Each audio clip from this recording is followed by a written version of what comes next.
everyone, welcome back to my channel. I'm Tara and this is Adventure is Collins, and today I'm doing another morning basket that we use for our homeschooling.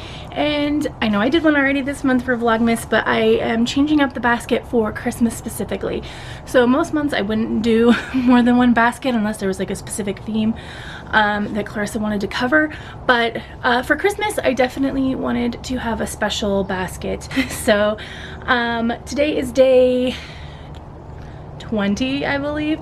I'm getting really bad at keeping up with them now that we're getting so close to Christmas, but I'm really excited, and I think that this basket is going to be something that she's super excited about because I kind of just kept an eye on what she was interested in the last couple of weeks for the accessorized part of the basket to go with the books. So I'm just going to go ahead and start with the smaller things. So this is actually the same from last basket.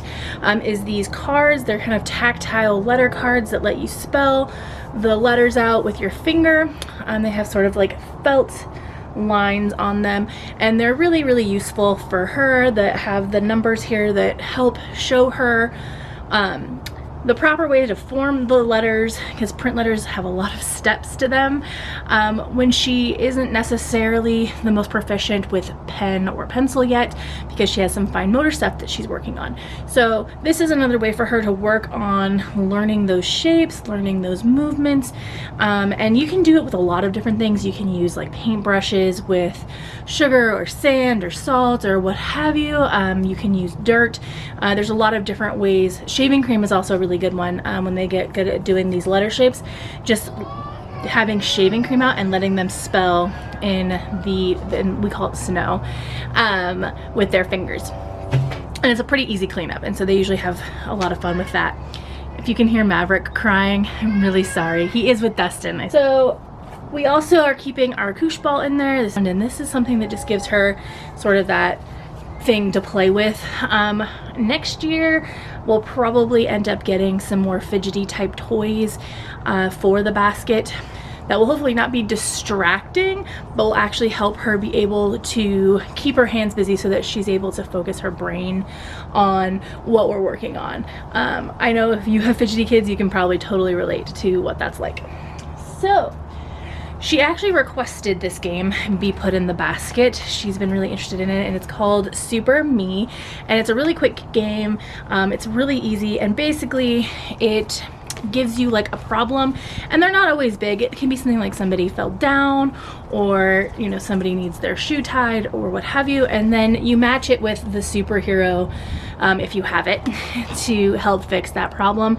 And basically it's just kind of meant to help, you know, teach empathy and help kids recognize instances where they can help others, or recognize situations where they might need help, that sort of thing. And she's really into superheroes, and so she thinks this is really fun.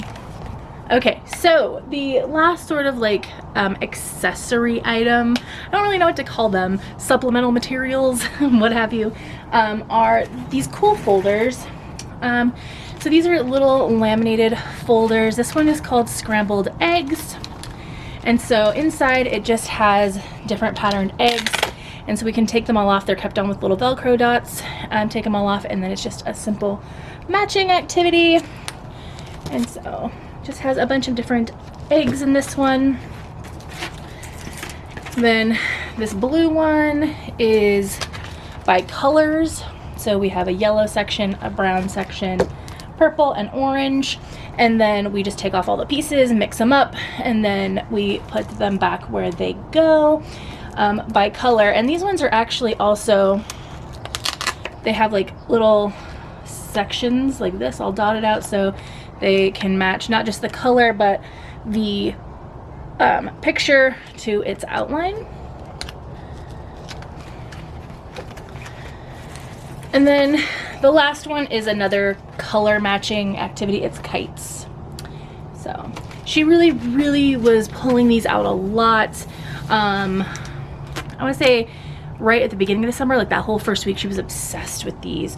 So I kind of smuggled them away to give her a little bit of a break before we lost all the pieces or she got burned out, and then I'm gonna put them in the basket to re-engage her.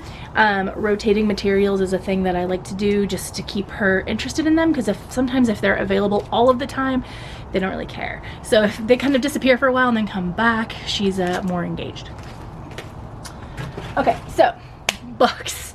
So the Christmas books, we still have our Jesus Loves Me storybook Bible, and there is some stories in here for the birth of Jesus, as well as Mary finding out that she's going to be giving birth to Jesus. So that's in here, and we'll be reading those stories. And then we have this book. It's called The Little Lamb of Bethlehem, and it's a really, really cute story. You can see on the back there, you got the little lamb with the baby Jesus. And it actually came with this cute little lammy guy. So she's gonna be really excited because he's so soft, and so she's gonna get to snuggle up with him while we're reading this book and any of the other books if she wants to. I also have Mickey's Christmas Carol. It's like one of my favorite versions. We also watch the movie version, the Mickey's Christmas Carol, and then of course the Muppets Christmas Carol, which I think is my favorite, honestly. So just got this cool one. It's just a little golden book. We picked it up secondhand and I'm in love with it. Another secondhand find that we have that my kids are obsessed with, and I have to hide it just so it doesn't get broken, is this book. It's called The Nativity, and what's really cool about it is that it is a pop-up book.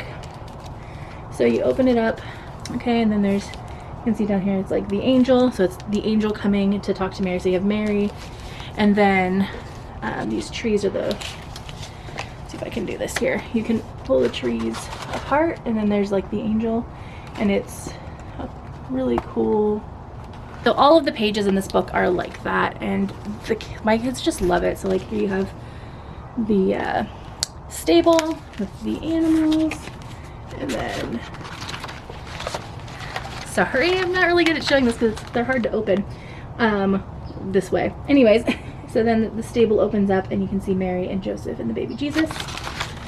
So I don't know, we really love this book. It's really, really cool. I've never seen a book like this before, and so I'm excited to get it in there so they can see it and use it, because they were getting a little bit rough with it and I was really worried about the pop-up aspect getting damaged. And then, of course, the last book in here is the classic Night Before Christmas. This is actually the copy from when I was a baby. So it was a first Christmas gift from my great-grandmother in 1988. So this one's pretty old, but it's in really good condition. It always just kind of lived on my bookshelf, and then when I had kids, we just keep it in our Christmas decorations box, so it only comes out once a year for our reading of it. And that's it, you guys. I don't have like a poetry section for this one or anything like that. It's really focusing more on the Bible and Bible stories about Jesus's birth and the events leading up to that, and then some sort of fun accessorized stories like The Little Lamb of Bethlehem, A Christmas Carol, which I guess could be considered classic literature, even if it has Mickey Mouse in it. And then yeah, just having fun and spending time together. She really does enjoy having that morning time together and reading and doing those things. So I find morning baskets are very, very useful. Anyways, sorry that was a little bit longer than I intended it to be, but I hope you enjoyed this video. I would love to know if you guys made specific baskets for Christmas or whatever holiday you celebrate. I would love to know what was in them and, you know, how you guys do that. I know there's a lot of also like secular baskets out there on YouTube for people to go check out, but I hope you enjoyed this one, and if you did, please give this video a big thumbs up. If you're not subscribed, please consider subscribing so you get all of our content, and I will see you guys in the next video. Bye.